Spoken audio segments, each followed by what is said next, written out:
Bonjour à toutes et à tous. Je suis Guillaume Roy, chargé de mission chez ADOC, au département marché agricole et viticole. Nous sommes aujourd'hui avec ma collègue Lenka Marchivinova, réunis dans le cadre de ce webinaire sur l'export collaboratif qui va être présenté par Anne Martel Raison, fondatrice, d'OEC International, une entreprise qui vous accompagne dans votre déploiement à l'international depuis 2001. Donc, un grand merci tout d'abord, Anne, pour ce webinaire. Nous aurons également le témoignage de deux entreprises, Madame Gautran, vigneronne au domaine Cailleul Gautran, ainsi que Madame Barra, directrice générale chez Saveurs des Pyrénées. Alors, je vous remercie également pour votre disponibilité pour vos témoignages pour ce webinaire. Alors, un petit rappel avant de commencer. Aujourd'hui, donc au sein de notre département marché agricole et viticole chez ADOC, nous accompagnons donc les entreprises de la région Occitanie au travers de 3 volets différents: la prospection des marchés, la promotion des produits agricoles et des vignobles, notamment grâce à la marque Sud de France, mais nous proposons aussi un appui technique que nous appelons notre volet d'action numéro 1. Et c'est dans ce cadre que nous réalisons notamment ce webinaire sur l'export collaboratif. Donc, premier webinaire de l'année 2025. Donc, j'en profite pour vous souhaiter, au nom de toutes nos équipes, une excellente année, pleine de réussite dans vos projets. Donc, cette petite introduction faite, donc je rappelle, si vous pouvez, dans un premier temps, bien couper vos micros et vos caméras. Merci beaucoup. Je laisse maintenant la parole à Madame Martel. Un bon webinaire à tous. Anne, je vous en prie. Merci. Bonjour à toutes et à tous et ravi d'être parmi vous aujourd'hui. Donc je suis Anne Martel-Raison. J'ai créé EOC International en 2001. Nous sommes basés à Marseille. Nous sommes une société privée d'accompagnement à l'international et nous accompagnons nos clients dans différentes zones du monde pour leur développement commercial. Voilà. Et nous avons aussi une expérience, une forte expérience avec les interprofessions. Et nous travaillons par exemple avec les vins du Languedoc, le CIVL, que nous représentons sur le marché américain. Voilà.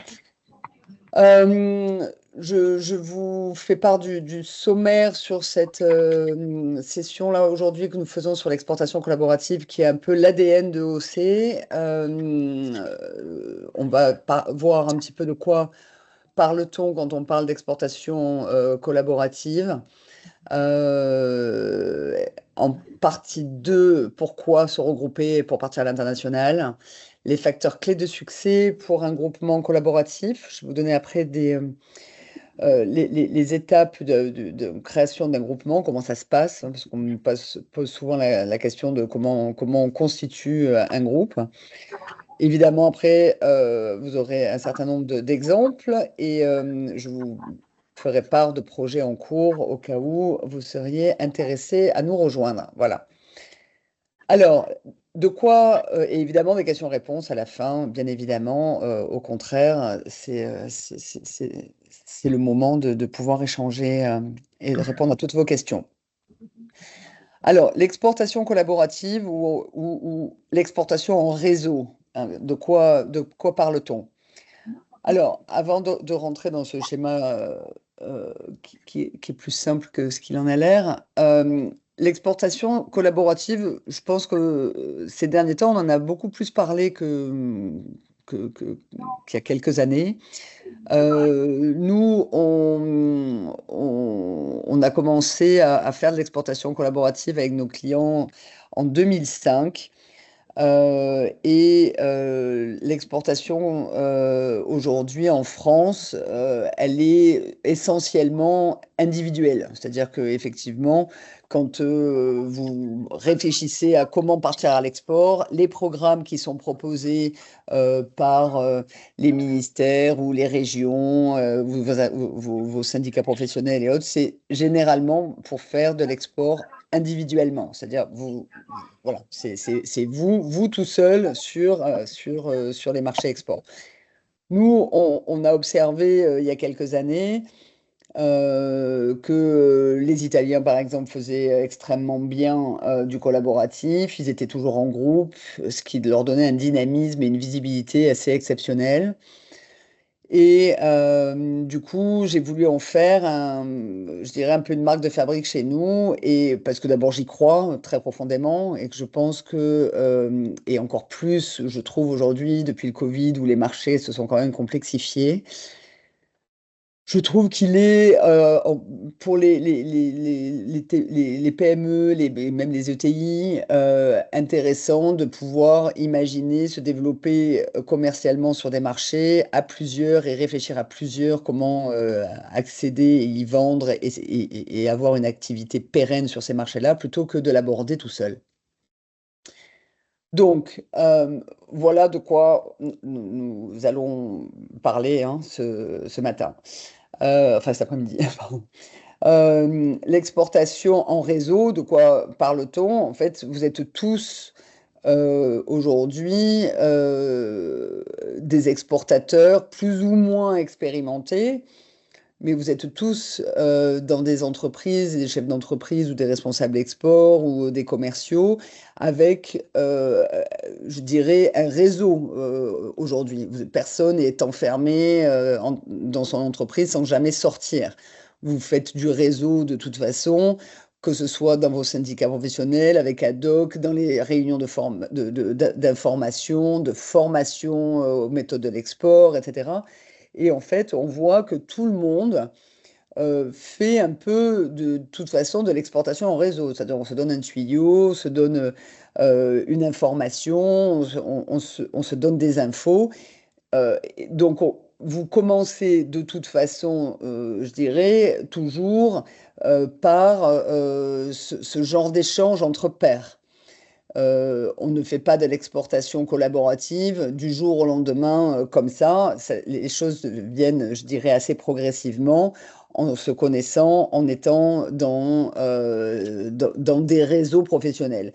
Et on voit qu'il y a une corrélation, si vous voulez, entre le nombre d'entreprises qui se rencontrent, hein, comme vous voyez le premier schéma sur la gauche, le nombre d'entreprises qui se rencontrent, au plus le nombre d'entreprises est élevé, au plus on parle de campagne de promotion et au moins l'exportation collaborative est forte parce qu'on est trop nombreux, mais au plus vous êtes un nombre réduit d'entreprises, au plus on peut imaginer un groupe export, de l'exportation collaborative avec une réflexion, parce qu'on est un nombre plus réduit. Et pareil, quand on est avec des entreprises de secteurs différents, au moins, au plus on est dans des entreprises de secteurs différents, au moins on est sur du collaboratif, d'accord? Donc ça veut dire qu'il y a forcément les deux points qui sont importants pour pouvoir imaginer faire du collaboratif, c'est d'être pas trop nombreux et d'être évidemment dans des secteurs d'activité qui sont identiques. D'accord? Sinon, et c'est très bien, sinon c'est du réseau de manière très globale entre exportateurs. Et souvent, il faut commencer par ça. Et c'est important de pouvoir commencer par effectivement savoir échanger entre les uns et les autres pour pouvoir petit à petit arriver à quelque chose de plus intégré.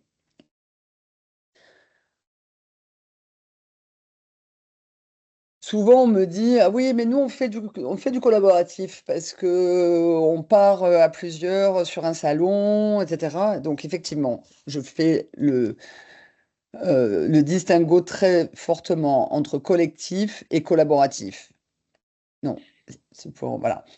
Euh, le collaboratif, ça privilégie un horizon long, c'est-à-dire on est sur une vision long terme. On n'est pas sur, tiens, si on partageait un stand sur le Cial à Shanghai ou sur un salon de vin aux États-Unis. On est sur si on partait à plusieurs pour attaquer le marché américain. Et si on attaque le marché américain, qu'est-ce qu'on va y faire ensemble? Qu'est-ce qu'on va proposer? Quelle est l'offre commune qu'on va mettre en place, etc., etc. Cette réflexion-là, stratégique, elle est forcément sur un moyen long terme. Elle suppose évidemment une véritable entraide entre exportateurs. On n'est pas juste là pour partager des coûts d'un stand. On est là pour vraiment construire quelque chose à plusieurs et pouvoir partager les coûts voilà, de ce qu'on va devoir dépenser. Mais on n'est pas juste là pour partager une facture comme on peut être en format collectif quand on part faire un salon qui va durer 3 jours et à la fin du salon des 3 jours, ben, chacun rentre chez soi et puis il n'y a plus d'interaction. Il nécessite le partage de certaines informations propres à chaque entreprise, qui sont souvent des informations confidentielles et un peu stratégiques, c'est-à-dire des tarifs, une stratégie propre de marque, etc. Et ça, il faut être, je dirais, capable de pouvoir mettre ça sur la table, pour pouvoir échanger et construire ensemble.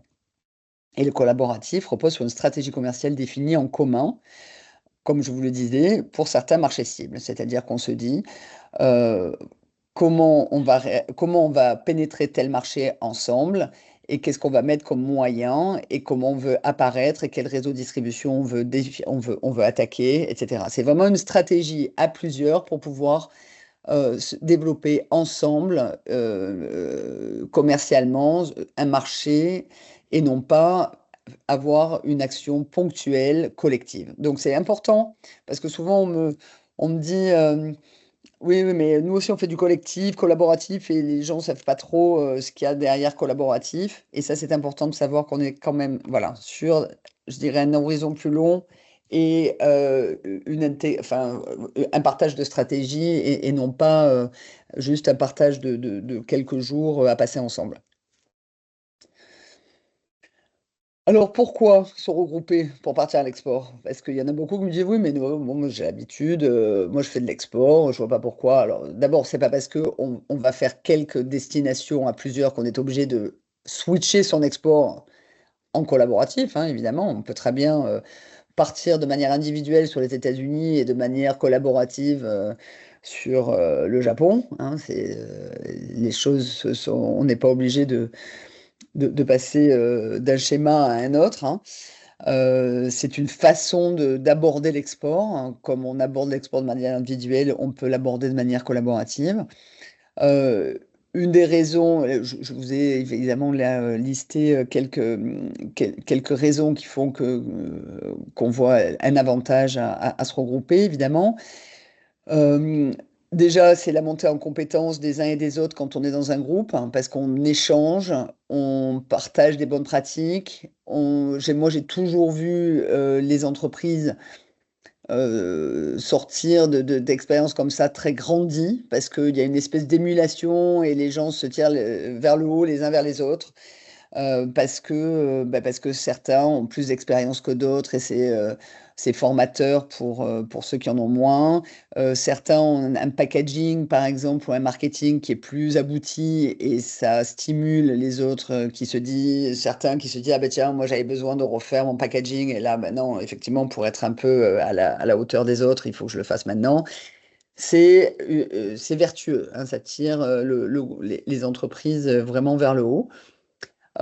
Ça permet, comme je vous le disais tout à l'heure, d'avoir une vision stratégique à moyen long terme. Et Dieu sait que, enfin, nous, notre métier, c'est d'accompagner les entreprises à l'export. Donc, du matin au soir, on est en relation avec des entreprises qui veulent se développer à l'international et beaucoup trop d'entreprises se lancent sans vision, sans stratégie et à l'opportunité. Et on sait que ça ne peut pas donner quelque chose et des résultats à long terme intéressants. Là, ça permet ça oblige en fait, hein, quand on est à 5 ou 6 entreprises, obligatoirement, on prend le temps de s'asseoir et de réfléchir à plusieurs. Et ça, c'est quelque chose d'assez gratifiant pour voilà, avoir cette vision-là et aussi en termes de partage d'expérience, le fait de faire appel à un animateur ou une animatrice pour le groupement qui a forcément une expérience de l'export, c'est de l'expérience à partager aussi et qui fait que le groupe peut aller plus loin je dirais dans sa vie et dans sa construction. Ça, c'est pour le partage d'expérience et d'expertise. Évidemment, la réduction, l'optimisation des coûts, c'est évident, hein. Quand on est à plusieurs, on partage les coûts et ça permet d'avoir d'acheter aussi de la compétence à plusieurs qu'on n'aurait pas forcément les moyens de s'acheter quand on est seul. Donc, le partage des coûts pour le montage, l'animation, les actions commerciales, les actions marketing, tous ces coûts-là sont des coûts à coûts partagés. Donc, forcément, c'est intéressant de pouvoir optimiser ça. Renforce. C'est le troisième, hein, oui, c'est ça, hein, Guillaume. Ouais. Oui, tout à fait, Anne, excuse-moi, Ouais, je suis allé un peu vite. Ouais, pas de souci. La mise en commun, nous, quand on crée un groupe, je vous montrerai avec les exemples tout à l'heure, on a toujours une identité du groupe. C'est-à-dire que c'est juste plus. On n'est pas en train de rebaptiser tout le monde. Chacun, évidemment, garde le nom de son entreprise, son identité. Mais par contre, on a un nom du groupe pour pouvoir l'identifier et communiquer et avoir un marketing adapté. Donc c'est comme un chapeau, je dirais, une ombrelle, quoi, hein, qui rassemble toutes les entreprises du groupe sous cette identité. Donc c'est important que, voilà, généralement cette identité-là, elle est trouvée à plusieurs avec tous les gens du groupe pour que chacun se sente vraiment investi et avec un sentiment d'appartenance au groupe, c'est important. On met dans les ressources en commun, évidemment, l'idée de faire tout ça, c'est d'élargir l'offre qu'on apporte sur un marché. C'est-à-dire que quand on est à 5 entreprises, l'idée, c'est d'avoir une offre évidemment bien plus grande que quand on y va seul, hein. C'est ça le plus important. C'est-à-dire qu'effectivement, on se met toujours du côté de l'acheteur qu'on va cibler sur le marché cible, en se disant, ben voilà, qu'est-ce qui peut intéresser un acheteur, l'offre qu'on va lui apporter qui va être plus large que ce qu'on peut faire individuellement, plus complète, et du coup, les acheteurs vont voir ça d'un œil, je dirais, d'un très bon œil, puisqu'une offre plus complète et qui répondra certainement à la demande je dirais, de complémentarité d'une offre. Un discours attrayant, hein, pour les acheteurs. Moi, j'ai toujours entendu dire les acheteurs, quand on présentait ça, nous dire bah, c'est super parce qu'effectivement, vous avez un certain nombre de produits avec du made in France, avec ou du made in régional, hein, puisque après l'histoire à raconter est importante. Et c'est rassurant pour les acheteurs qui voient qu'on n'est pas là justement pour venir 3 jours et après disparaître, mais qu'on est là pour durer. Et de manière générale, nous, à chaque fois qu'on met un groupement en place comme ça, on a forcément une équipe locale à destination qui va permettre aussi de rassurer les acheteurs en se disant que le groupe est représenté localement, et ça, c'est important. Et on a aussi forcément tout ce qui est partage de réseaux, de distribution, de contacts, d'affaires. Ça, c'est tout ce qu'on peut partager quand on est dans un groupe, et c'est très important.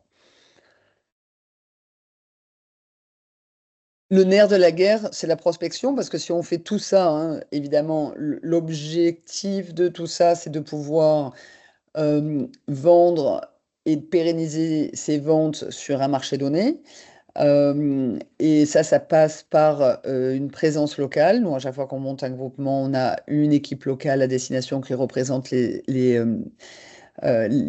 intérêts commerciaux du groupe. Donc, on a une équipe locale qui, tout au long de l'année, s'occupe de prospecter et de faire un travail de terrain, de trouver les bons partenaires, les bons distributeurs, de comprendre les attentes, de faire des remontées terrain, de faire du lobbying, de suivre les réseaux de distribution, etc., etc., et de faire ce travail-là de construction, d'abord de prospection. Une fois que tout est je dirais que les produits sont sur le marché, de pouvoir suivre sur le long terme et animer.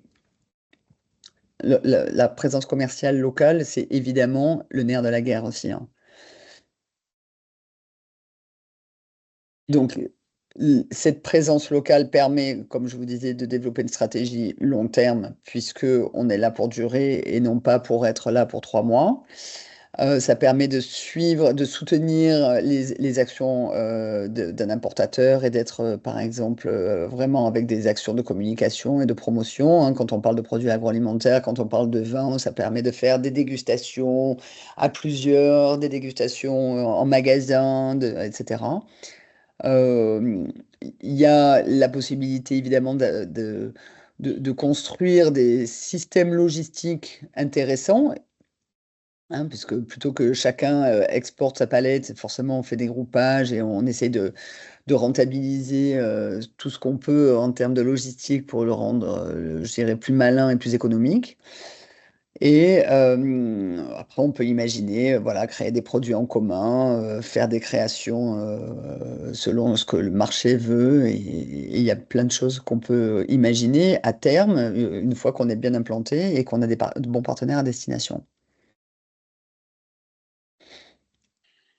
Voilà pour, évidemment, il y a d'autres, certainement, raisons de se regrouper, mais je pense que je vous ai sorti quelques exemples, enfin, quelques, je dirais, éléments clés qui font que les gens, les exportateurs aujourd'hui se disent pourquoi pas, parce que les marchés sont compliqués aujourd'hui d'accès quand on y va seul. En termes de visibilité, c'est pas et de pouvoir exister sur un marché. Alors après, les facteurs clés de succès, parce que souvent on me dit oui, mais alors oui, moi j'ai essayé, mais ça marche pas. Je suis pas en train de vous vendre une recette miracle. Je suis en train de vous parler simplement d'une façon de fonctionner qui est différente d'habitude en fonctionnement individuel. Il y a évidemment il y a des challenges, il y a les facteurs clés de succès que je vous partage là sont issus de notre expérience au quotidien. Généralement, il faut essayer d'être à peu près 5 entreprises. Alors, on a eu de tout. On a eu 4, on a eu 8, on est même monté à 12. Alors, 12, je ne le referai plus parce que c'est vraiment trop. Mais je dirais 5, 6. On peut éventuellement aller jusqu'à 8, mais 5, 6, c'est le bon chiffre. Évidemment, miser sur la complémentarité. Alors la complémentarité, évidemment, quand on est en produit agro, on va être, enfin tout le monde voit bien ce que c'est. Ça peut être de la complémentarité aussi quand on parle de manière, enfin pour les vins, hein, dans le secteur viticole. Dites-vous, nous, le premier groupe qu'on a lancé en 2005, c'était avec des vignerons de Provence, qu'on a amené sur le Brésil pour amener une offre rosée. On avait 10 vignerons. Alors au départ, certains me disait, mais comment, enfin, c'est 10 vignerons de Provence qui vendent du rosé, donc c'est 10 concurrents. Ben non, en fait, justement, parce qu'il y a différentes appellations, il y a différentes histoires, il y a des vignerons indépendants, il y a des caves coop, il y a des, enfin, voilà, il y a une offre assez large qu'on peut amener d'une région pour pouvoir avoir quand même quelque chose assez complémentaire que ce soit entre les différentes AOP, etc. Et au contraire, arriver avec, je dirais, une offre régionale qui soit attrayante. Favoriser l'instauration de la confiance dans un groupe, ça, évidemment, entre les uns et les autres, et des règles de gouvernance claires. Avoir un fédérateur, souvent une entreprise qui a un peu plus de bouteilles à l'export que d'autres, c'est toujours bien. Créer des rituels de réunion, se donner du temps, parce que c'est pas parce qu'on part à plusieurs que les choses vont beaucoup plus vite. L'export, il faut du temps, qu'on soit en individuel ou en collaboratif. Accepter l'instabilité dans les entreprises, il y a beaucoup de changements, enfin, il peut y avoir des changements et qui fassent qu'il y a des entreprises qui peuvent être intéressées à rentrer, d'autres qui partent, etc. Cette instabilité-là, c'est notre monde des affaires aujourd'hui, de toute façon. Évidemment, il faut savoir jouer le jeu, être flexible et être fair-play entre les uns et les autres. Avoir accepté que le ROI soit difficilement évaluable, mais comme en exportation individuelle, je dirais, et recourir à un animateur qui soit indépendant et neutre, ça c'est très important. Moi, je dirais l'argument qui manque là, enfin le facteur de succès qui manque là, et pour moi le premier, c'est la volonté et l'envie du chef d'entreprise de se dire, je vais à l'export et je vais le faire avec des confrères, des collègues, voilà, avec des entreprises qui me ressemblent et on va partager cette expérience-là parce qu'avant tout, je dirais, cette façon de faire est une expérience humaine assez extraordinaire. Tant que les uns et les autres jouent le jeu et se disent on a des choses à, à recevoir et à donner aussi, comme je dirais dans tout projet qui implique du collaboratif. Donc la posture du chef d'entreprise et la volonté du chef d'entreprise, pour moi, est certainement le facteur number one de succès dans ce type de projet.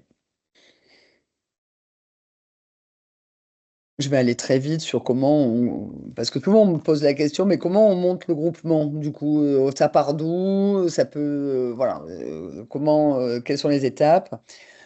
Il y a 4 grandes étapes. Je vais aller très vite. La première étape, c'est effectivement définir un projet. De quoi on parle, de quoi on a envie, quel genre d'entreprise il nous faut, quel est je dirais la définition du projet peut venir de différentes choses. Ça peut venir il y a plusieurs entreprises qui se disent, tiens, on aurait des choses à faire et à se développer sur tel ou tel marché. Enfin voilà, c'est très divers. Ça peut être un syndicat professionnel qui le propose. Enfin, la source, je dirais, peut être diverse et variée. En tout cas, la première étape, c'est évidemment toujours de définir le projet et les synergies autour de ce projet, le recrutement des entreprises qui peut être long, parce que d'avoir 5-6 entreprises qui sont prêtes ensemble à avancer sur le même projet, ben, des fois, voilà, ça prend un peu de temps. Et puis, voilà, définir la façon de fonctionner, de pouvoir faire en sorte que que les entreprises puissent signer aussi un accord de bon fonctionnement, hein. On fait signer une charte je dirais, d'engagement les uns envers les autres aussi, et souvent des recherches de financement. Ça, c'est la première étape qui est l'ingénierie du projet qui est souvent un peu long, mais voilà, une fois que ça c'est défini, on passe à la préparation. La préparation, c'est effectivement tout ce qui est les plans d'action, la stratégie marketing, la création de l'identité, je vous ai montré tout à l'heure, les outils, la création d'entités juridiques si jamais c'est nécessaire. Ça, c'est la préparation. Et puis après, la troisième étape, c'est la prospection, donc ça c'est le nerf de la guerre, hein, avec les équipes opérationnelles à destination sur le marché qu'on a visé. Et les déplacements, parce que pour nous, il est important d'amener le groupe en entier à minima une fois par an sur le marché qu'on vise, parce qu'évidemment, on n'aborde pas un marché sans mettre les pieds sur ce marché-là pour le comprendre et aller voir les prospects. Et puis la quatrième étape, après, c'est l'animation. Et donc l'animation, bah, c'est la prospection continue, c'est l'animation des réseaux, des clients, de la promo, de la veille marché, etc. Voilà, ça c'est les 4 grandes étapes quand on crée un groupement, généralement. C'est les 4 grandes étapes qu'on a mis en place et qu'il faut mettre en place pour que je dirais, le groupement d'entreprise fonctionne. Je vais vous donner maintenant quelques exemples de réalisation. N'hésitez pas j'espère avoir été clair, n'hésitez pas à poser des questions sur le chat, on répondra après, ou je ne sais plus si Guillaume, tu voulais qu'on réponde avant d'attaquer les exemples, si jamais il y avait des questions ou pas. Je ne vois pas de questions, donc n'hésitez pas après s'il y en a. Je ne vois pas sur Ok, le chat des questions. Donc, alors c'est parfait, je continue. Merci, Mika. Donc, les exemples de réalisation. Le premier, on a eu un certain nombre de projets, et on a toujours un certain nombre de projets qu'on mène avec le ministère de l'Agriculture. Ça a été un certain nombre d'années de lobbying auprès du ministère de l'Agriculture à partir de 2016 pour leur faire prendre conscience que le ministère de l'Agriculture devrait pousser pour pouvoir susciter des projets collaboratifs et de pas uniquement pousser pour de l'exportation individuelle. Et donc ils ont entendu et c'est super et on les remercie parce ils font des appels à projets aujourd'hui qui soutiennent financièrement. Là, ça en est un exemple, par exemple, sur l'Allemagne qu'on a monté pendant plus de 18 mois pour 7 entreprises qu'on a accompagnées sur ce marché-là. Euh, Entreprises très diverses, enfin, je dirais entreprises françaises dans tout le pays, très diverses, qui, pour certains, exportaient un tout petit peu, pour d'autres pas, et qui avaient besoin de développer leurs ventes sur des segments souvent différents de ce qu'ils avaient déjà. Donc voilà, ça a été un joli projet. Après, ça c'était naturellement en France. Alors, pardon Guillaume, si tu veux revenir, quand je vous parle d'identité, etc. Voilà, naturellement France, c'est le nom qu'on a donné au groupement, avec une baseline en allemand. Évidemment, tout ça, on le fait nous en interne, mais avec nos partenaires allemands qui nous aident évidemment à trouver quelque chose qui soit en phase avec je dirais, l'état d'esprit et les valeurs du pays. Hein. On ne sort pas un nom ou une identité comme ça sans le valider avec les locaux, évidemment. Donc, exemple suivant, le Drizzle and Spread, c'était un groupe de 4 hein, sur les États-Unis et pareil, des entreprises très complémentaires, beaucoup, je dirais, qui sont familiales avec des savoir-faire qui datent et qui sont bien ancrés sur leur territoire. Et encore une fois, là, on avait une jolie histoire à raconter sur de l'huile, du vinaigre, enfin tout ce qui va dans l'assaisonnement et qu'on a pu pousser sur le salon Fancy Food Show et tout au long de l'année en prospection. Ça, c'était pour les États-Unis. Et pareil, Drizzle and Spread qu'on a connu. Là, c'est Terroir Secret. Terroir Secret, c'est un projet mené avec la Chambre d'agriculture régionale en région PACA. Et c'est la région PACA aussi qui a suscité des projets collaboratifs. Donc là, c'est 4 vignerons qu'on amène sur les États-Unis. Et ça, c'est quelque chose qui est en cours avec un prochain salon où on va se déplacer dans le Nevada au premier trimestre. Et encore une fois, hein, l'histoire, là, on a un site internet qui reprend l'offre du groupe où on a toutes les fiches techniques, etc., etc. Et on a appelé ce groupe-là Terroir Secret euh, pour mettre en avant ces 4 vignerons-là du sud de la France. Dame de Vigne, groupement, là, l'idée, ça on l'a fait en partenariat avec une société Salvéo qui sont des confrères. L'idée, c'était de créer un groupe de femmes vigneronnes pour les accompagner sur les marchés à monopole, donc Europe du Nord et Canada.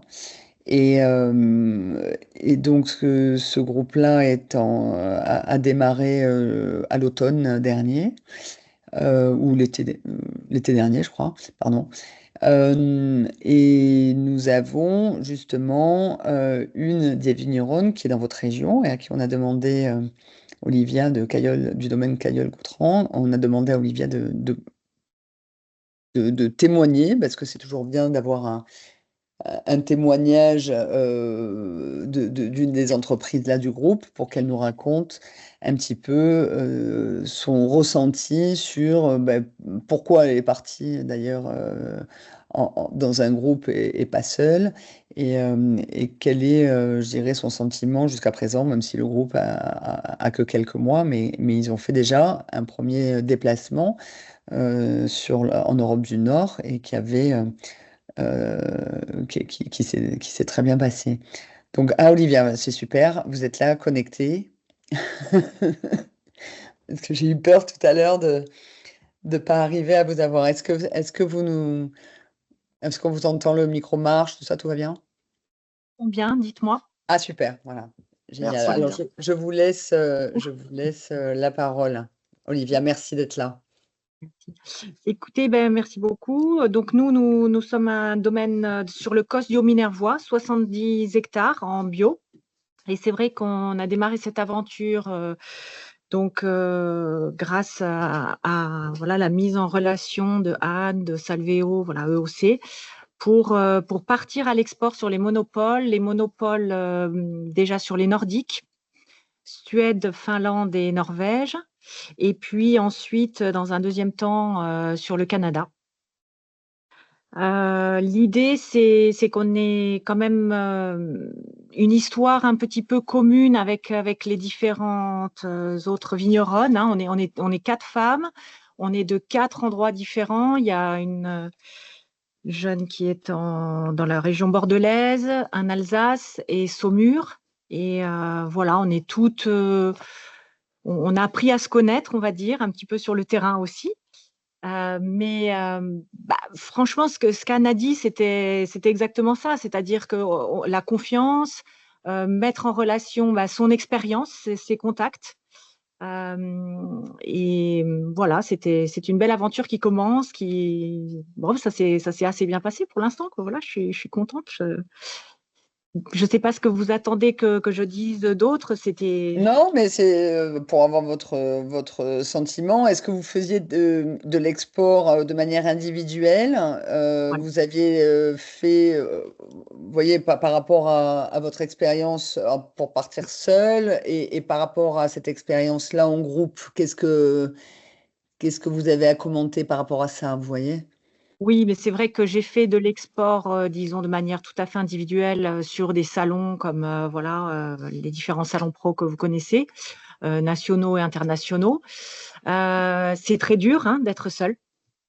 Voilà, ça c'est très très dur d'être seul derrière son comptoir. Donc j'ai fait également, j'ai partagé en fait un stand avec d'autres vignerons, mais c'était pas l'export collaboratif, si j'ai bien compris la nuance, c'était de l'export collectif. C'est ça. Voilà. Donc là, en fait, on partage une surface, mais chacun pour soi, quoi, hein. Tandis que là, cette expérience de Dame de Vigne, c'est vraiment beaucoup plus d'échanges, beaucoup plus j'ai envie de dire d'entraide aussi. Et puis quand même très encadré hein, par Par nos Carole qui équipes. était Ouais. là, par vos équipes. Voilà, tout à fait. Très Merci encadré. beaucoup, très accompagné. Madame Gautran. On a une question pour vous, pardon. Quel est le montant investi pour ce groupement par votre domaine? Je ne sais pas si vous pouvez le dire, mais...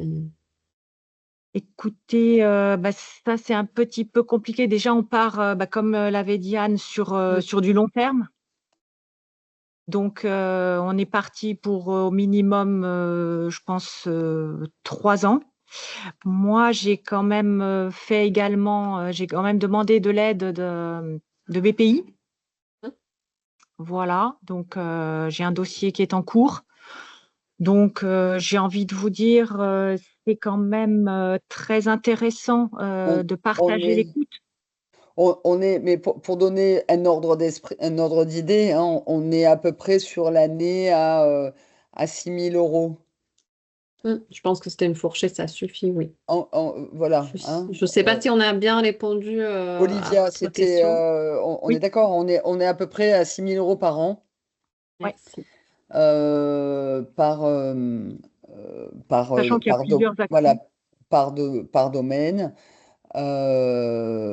Entre 6, on va dire entre 6 et 7 000, et ça inclut effectivement la prospection tout au long de l'année, ça inclut les dégustations qu'on a qu'on a pu faire sur les pays nordiques, ce qui Toute la création aussi du logo, de tout ce qu'il y a autour de notre groupe, quoi.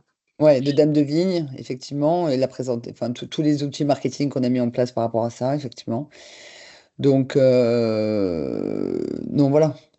Reste, je pense que reste à charge là pour vous, votre billet d'avion, enfin vos frais de déplacement, c'est ça? Ou c'était inclus? Je me rappelle Oui, plus. frais de déplacement et puis logement sur place, mais Oui, c'est bon, vrai qu'une voilà. fois qu'on se connaît, on peut réussir aussi à mutualiser tout ça. Ouais. Et après, Anne, il y a une autre question. Les exemples donnés ciblent tous un pays. Est-ce recommandé ou peut-on envisager de cibler une zone géographique plus large? Exemple, Europe, Asie du Sud, Est, etc. Euh, tout est possible en fait. Il y a pas de règle. Hein. Le seul truc, c'est qu'il faut bien à un moment donné qu'on rentre en format opérationnel. Hein. C'est-à-dire que on peut se dire, je vais vous présenter par exemple un projet en cours là sur le Vietnam-Cambodge. Donc c'est ASEAN, mais donc c'est deux pays. On peut pas dire ASEAN de manière générale comme ça. On est obligé à un moment donné de donner les pays ciblés parce qu'on va s'y déplacer et parce que on est obligé d'avoir, je dirais, des, des, euh, des actions très ciblées de prospection auprès d'importateurs. Alors, si on dit, par exemple, on fait l'Europe, mais bon, on ne peut pas faire toute l'Europe, quoi. On ne peut pas faire 20 pays ou 20 et quelques pays dans l'année. On est obligé de cibler, parce que l'idée, c'est vraiment, on est là pour prospecter. Comme vous prospectez de manière individuelle, ben là, on est là pour prospecter des marchés et contacter des importateurs et vraiment faire un travail, je dirais, de terrain. Donc, on est obligé à un moment donné de se dire, voilà, on peut être dans cette zone-là, mais on est obligé d'être sur un marché ou un autre, quoi. Après, ça n'empêche pas que il faut être toujours enfin, nous, on est toujours très pragmatique dans l'avancée. Si on se dit, si on se donne, je vous parlais de l'Asie du Sud, l'ASEAN par exemple, si on se dit Vietnam, Cambodge, et qu'au bout de 2 ans, ça a bien évolué et qu'on se dit, ben, on va rajouter la Thaïlande, ben, on rajoute la Thaïlande, vous voyez. Mais au départ, il faut bien qu'on arrive à prospecter un pays précisément parce qu'il va falloir toucher des importateurs précisément. J'espère que j'ai répondu à votre demande, votre question. J'espère, ça a l'air. Il n'y a pas d'autre, donc on peut continuer. Ok. Est-ce que, merci. Et Allez, pardon, je il y a me encore une permets autre parce que là, question. il y a une Ouais. autre question à Madame Gautran. Quel temps estimez-vous utile dans l'année pour faire vivre le groupe Dames de Vigne? Et une deuxième question, comment vous avez vu élaborer votre stratégie offre pour Dames de Vigne, ensemble de la gamme pour les 4 domaines ou complémentarité? D'accord. Alors, quel temps estimez-vous utile dans l'année pour faire vivre le groupe Dames de Vigne? Là, je comprends pas très bien la question. C'est-à-dire, Votre- nous, on sait. combien de temps ça vous prend, vous? Enfin, moi, je pense que c'est ça la Ah, question. Combien de temps d'accord, d'accord. vous dédiez à Dame de Vigne? C'est pas Ah, non plus énorme, j'ai envie de hein, dire, je veux dire. ouais, voilà, on a déjà un temps qui est là pour la partie commerciale, en fait. Et avec cette première action que nous avons fait sur les pays nordiques, nous avons obtenu des contacts que nous entretenons, j'ai envie de dire, plus ou moins maintenant de la même manière qu'on est avec nos contacts et nos prospects dans notre fichier perso. Après, on n'a pas proposé une offre enfin, chaque domaine, en fait, est quand même à sa propre identité, comme on l'a dit tout à l'heure. On est sous le chapeau, sous l'ombrelle Dame de Vigne, mais chacune a proposé son offre en fonction de ses produits. On a des gammes plus ou moins étendues les unes les autres, etc. Donc, les prospects qui sont venus sur ces dégustations, ils ont nos tarifs à nous quatre de manière indépendante. On peut leur proposer de se grouper s'il y a besoin, mais on n'a pas, j'ai envie de dire, on n'a pas une offre globale. On a chacune ses tarifs, quoi. Est-ce que j'ai Oui, quand on nomme, enfin, ce qu'on appelle offre globale, c'est-à-dire que on n'arrive pas sur le marché avec une plaquette pour Cailleul Gautran, une plaquette pour numéro 2, une plaquette pour... Vous voyez, évidemment, on a fait une présentation commune sous Dame Oui, de Vigne. Et sous Dame de Vigne, il y a les 4 domaines. Et sous les 4 domaines, il y a les vins des domaines. Mais on réfléchit par contre très précisément à combien de références on va mettre en avant par rapport à l'offre de chacune. S'il y en a qui ont des références qu'elles veulent mettre plus en rouge, plus en blanc, parce que là, on est sur 4 domaines qui sont des domaines dans toute la France. C'est-à-dire, on a Bordeaux, donc Languedoc, Alsace et Loire. Donc, vous imaginez bien qu'on essaie de faire quelque chose qui soit super attractif avec les offres des unes et des autres et les références, je dirais, un peu phares à mettre en avant pour pouvoir être le plus attractif possible auprès des acheteurs. Et donc, c'est ça l'offre commune. Après, l'offre commune, c'est ce qu'on appelle l'offre commune. Après, un acheteur qui s'intéresse au Minervois, il va parler à Olivia et puis voilà. Mais l'avantage, c'est qu'on est arrivé avec un catalogue, je dirais, large de 4 régions de France, grâce à l'offre de ces 4 domaines-là, en fait. Et c'est ça l'offre commune. Et on a un tarif harmonisé de prix. Moi, ce que j'ai fait, par exemple, il y a quelques années, quand on avait un groupe dans le Beaujolais, euh, il a fallu harmoniser à un moment donné, parce qu'on avait 2 domaines qui étaient dans la même appellation, et il y avait des disparités assez grandes de tarifs. Bon, ben, à un moment donné, il fallait vraiment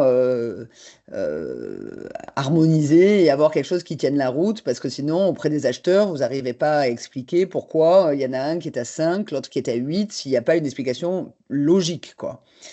Donc, cette harmonisation, elle peut aller jusque-là, même au niveau tarifaire. Mais voilà, l'idée, en fait, on n'a toujours qu'une chose en tête qu'il faut jamais oublier, en fait, c'est qu'on se met tout le temps à la place de l'acheteur, tout le temps, pour pouvoir monter et créer quelque chose qui tienne la route. En fait, on se met tout le temps dans les chaussures de l'acheteur en se disant, tiens, qu'est-ce qu'il va se dire s'il voit ça? Qu'est-ce qu'il va se dire s'il voit ces tarifs-là? Etc.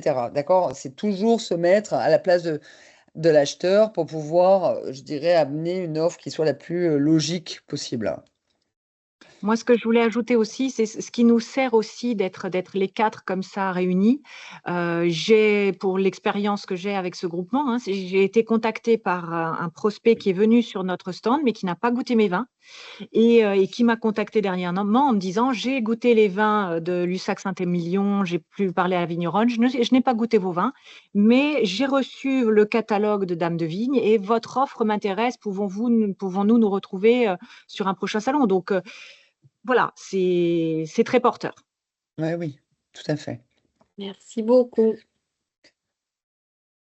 Merci beaucoup, Olivia et Anne, pour les réponses à ces questions.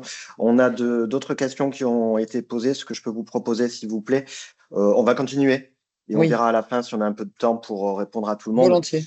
car il reste quelques exemples de réalisation et notre Ouais. témoignage.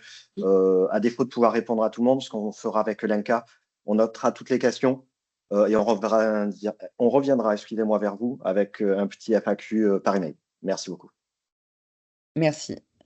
Donc, juste parce que je veux laisser la parole, je vais aller très vite, je vais laisser la parole à Madame Barra aussi pour vous donner l'exemple de Saveurs des Pyrénées, qui est un très chouette exemple.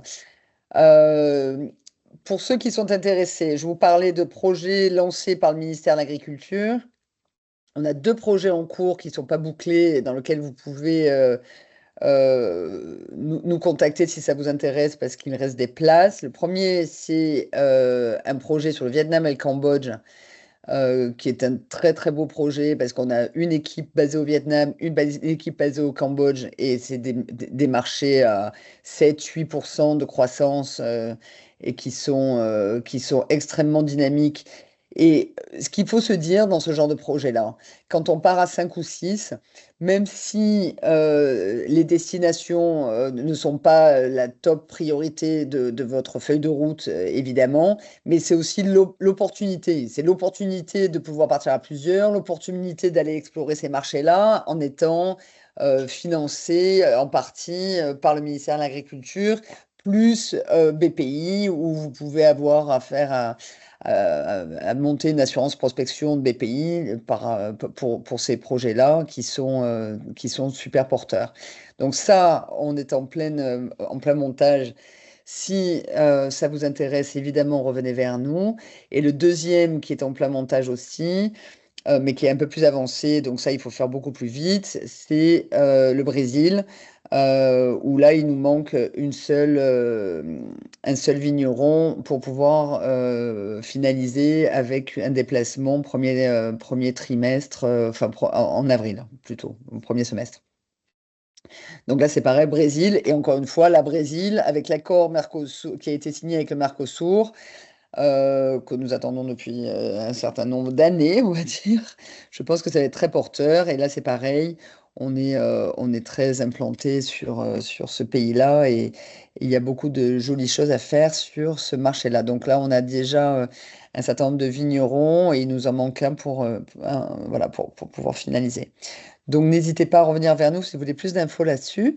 Et puis, je pense que là, maintenant, je peux laisser la parole à Madame Barra pour Saveurs des Pyrénées.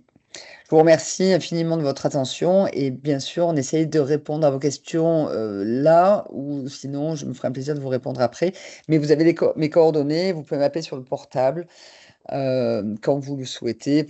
Voilà, je répondrai à toutes vos questions d'ordre général ou plus précises. Merci beaucoup, Anne, pour ce point. Donc, on verra si on aura le temps. Ouais. Sabine, merci beaucoup. On vous laisse la parole pour présenter votre témoignage sur le Saveurs des Pyrénées. Merci.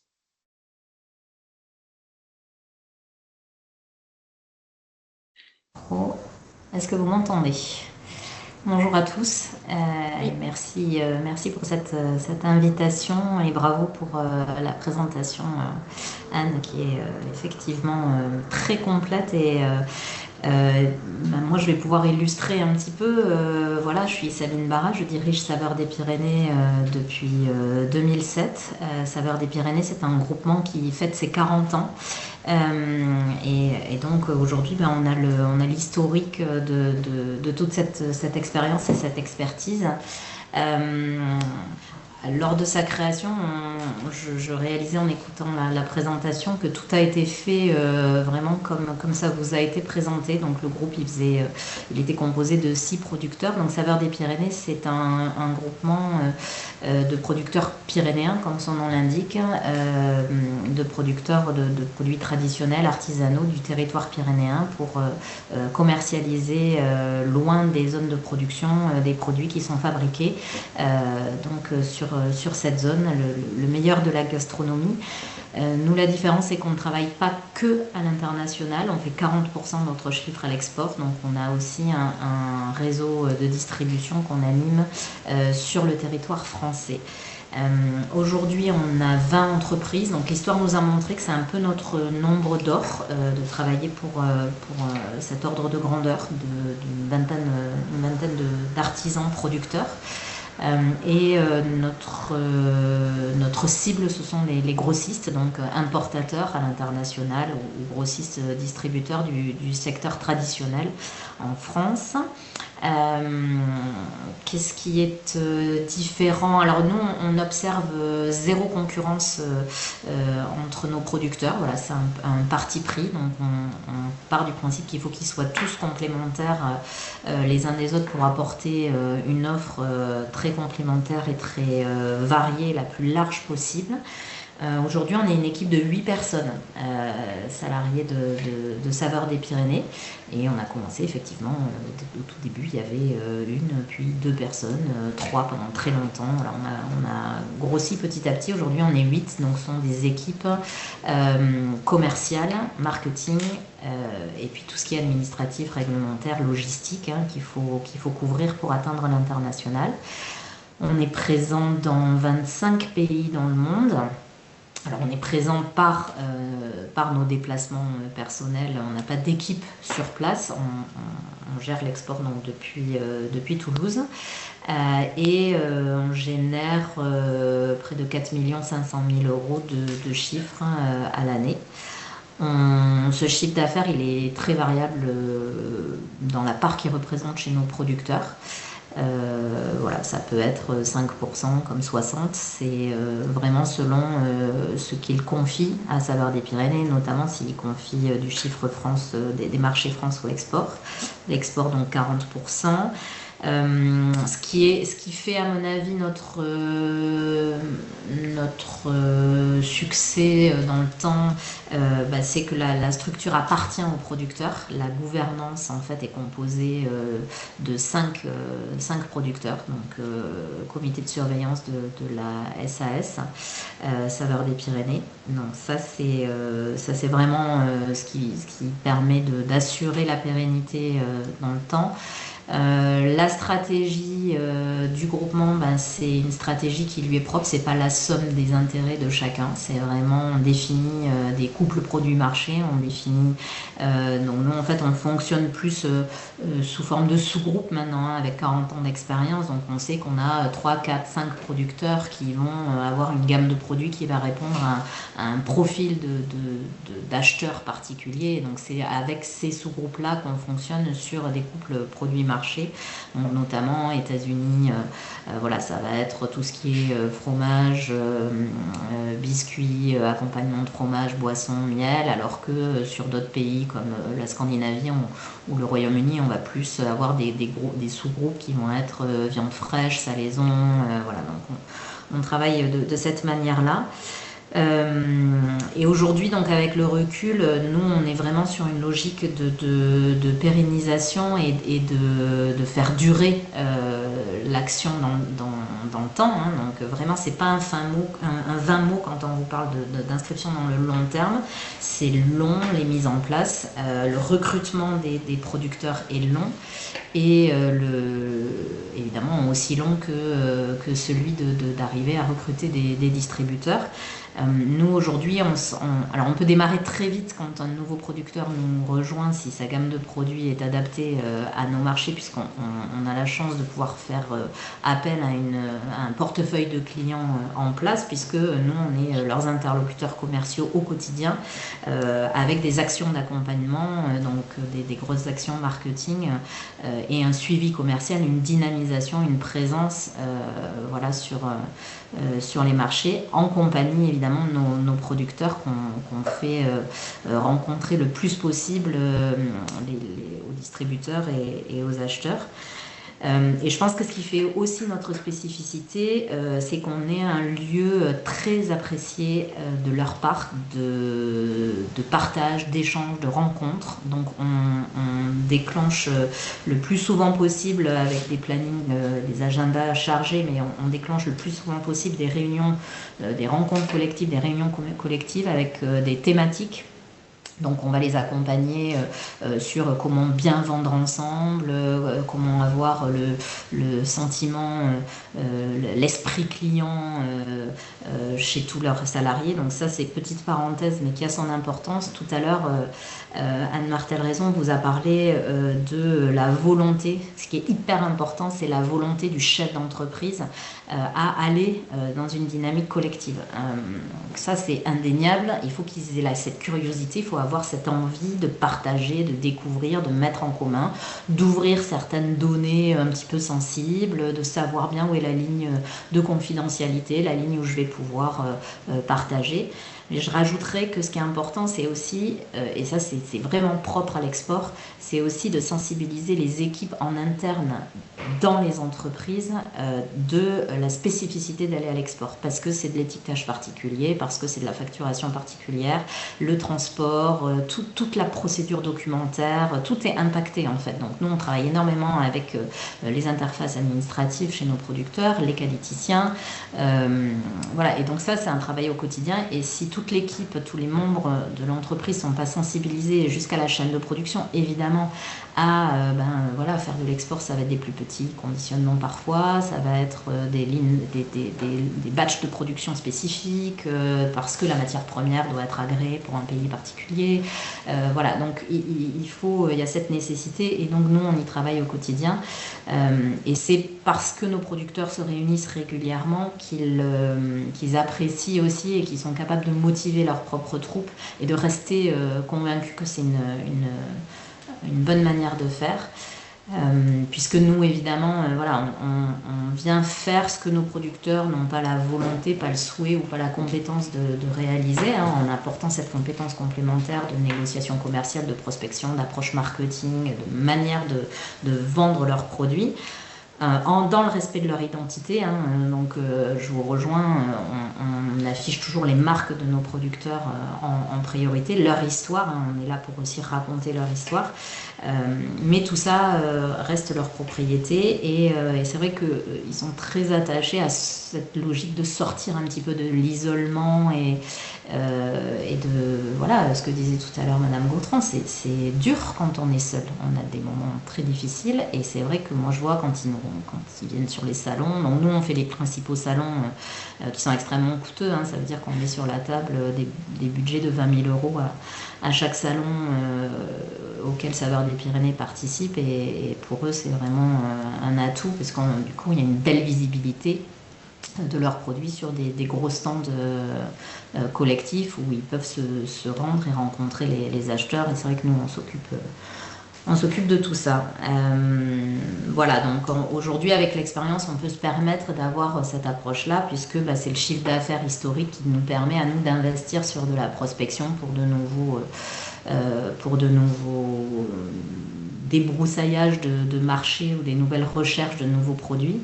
Et nous aussi on a eu la chance, donc c'est vrai que moi aussi de mon côté je militais notamment avec Stéphane Robert de la DRAF sur la logique donc d'accompagnement par le ministère de l'Agriculture sur l'export collaboratif, et on a eu la chance d'avoir une partie des petits projets qui ont été soutenus pour relancer, parce que c'est extrêmement coûteux, et c'est vrai qu'il y a des approches de marché spécifiques qu'on n'arriverait pas à faire si on n'avait pas ce soutien.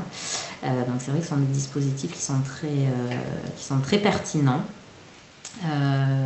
Voilà rapidement en quelques minutes ce que je peux dire sur Saveurs des Pyrénées. Je ne sais pas s'il y a des questions complémentaires ou des illustrations qui peuvent éclairer. Merci beaucoup. Je vois pas de questions pour le moment. Donc, non. Donc pour revenir sur l'adaptation des prix, c'est hyper important effectivement d'avoir ce regard à faire de l'export, c'est regarder le marché, l'environnement concurrentiel et le positionnement tarifaire, tout le travail sur la structure tarifaire est hyper important, de même que les adaptations de packaging. Nous, on travaille énormément là sur comment retravailler toutes les expressions qui sont sur les emballages des produits pour pouvoir les rendre pertinents et compréhensibles par des consommateurs à l'autre bout du monde. On fait ça pour les États-Unis notamment en essayant d'adopter des codes tout en disant qui on est de manière très authentique, hein, mais d'adopter des codes qui vont être bien compris des consommateurs américains et c'est un travail qui est hyper intéressant et qui déclenche vraiment la communication par le packaging, déclenche vraiment des revirements de situation au niveau des ventes qui sont assez impressionnantes. Donc on a aussi la chance d'avoir tout un écosystème qu'on a construit autour de nous, d'agences de création, voilà, avec notre responsable marketing qui pilote tout ça, mais c'est aussi des approches et des services complémentaires qu'on fournit à nos producteurs qui sont très précieux.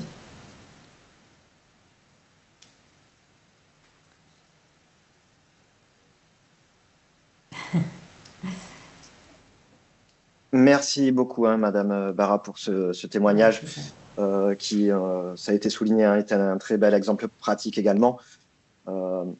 Donc voilà, on arrive à la fin, hein, de ce webinaire. On a légèrement dépassé le temps. Merci à tous d'être restés tous assez nombreux jusqu'à la fin de celui-ci. Donc je vais juste passer quelques slides. Le support de présentation vous sera transmis, donc vous aurez bien les coordonnées de Madame Martel, mais aussi celles de Lenka et moi chez Haddock. Donc n'hésitez pas à revenir vers nous si vous avez des questions. Nous, on va vous transmettre avec Lenka ce support, accompagné d'un petit questionnaire pour savoir si vous avez des questions, si vous êtes intéressé un peu par les projets qui ont été présentés et également obtenir vos retours sur ce webinaire, mais aussi n'hésitez pas en répondant à nous donner des sujets de webinaire que vous souhaiterez voir abordés par l'agence Haddock. Donc encore une fois, hein, merci d'avoir participé. Merci beaucoup Anne pour cette présentation. Avec plaisir. Très concrète. Merci. Voilà, surtout également merci Madame Barra et merci Madame Gautran pour les témoignages. Et encore une fois, avec Lenka, nous sommes là pour répondre à vos interrogations et on reviendra vers vous très rapidement avec le replay également. Merci beaucoup. Merci, bonne fin de journée. Merci, bonne journée. Merci. À votre disposition. À bientôt. Merci. Merci Bientôt. Guillaume. Merci Lenka. À bientôt.